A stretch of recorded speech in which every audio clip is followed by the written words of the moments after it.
Contrairement à la clientèle américaine qui est très friande des versions AMG de la série E, jusqu'à présent, moi j'étais très peu partisan de ces voitures assez lourdes qui se veulent à la fois grandes routières et vraies sportives capables d'aller sur circuit.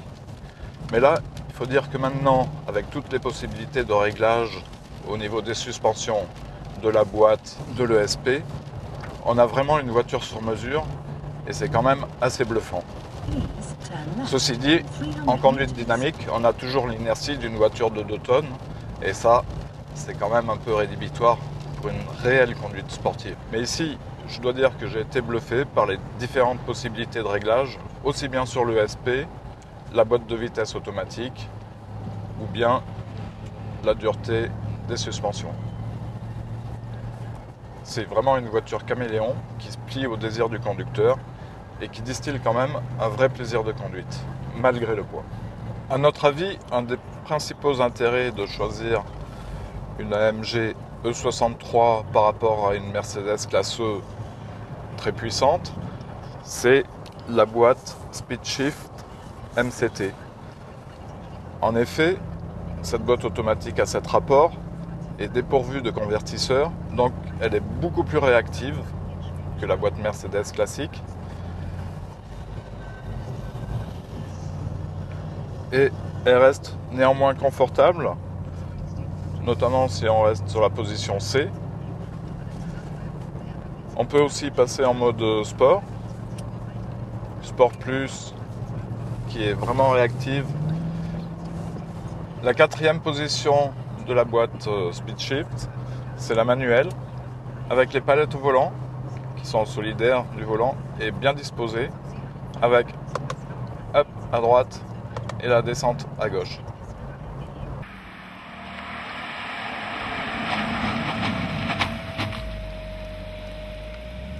Pour le freinage, on dispose de freins classiques sur notre voiture d'essai qui sont tout à fait satisfaisants en usage routier et même sur route de montagne en endurance et aussi bien qu'en distance de freinage.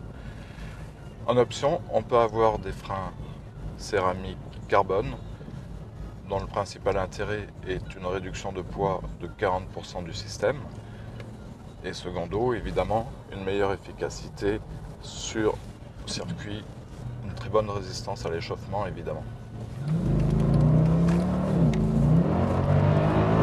Bon, après 150 de montagne, on peut déjà se faire une idée de la tenue de route. C'est toujours très sain, très prévenant, ça répond aux gestes du pilotage. Que demander de plus? Pas grand chose. La E63 AMG est une vraie réussite. Elle est à la fois un loup et un agneau. Un agneau, parce que si on veut, on choisit toutes les positions confort sur les réglages électroniques. Et dans ce cas-là, c'est une super autoroutière comme une classe E. Et c'est un loup si on choisit tous les réglages sport. Dans ce cas-là, elle distille un vrai plaisir de conduite, elle devient très agile, efficace. Mais au total, à 124 000 €, on se demande s'il vaut mieux pas choisir d'un côté un coupé sportif, moins cher, et se prendre une E300 avec un V6 diesel pour le même prix au total.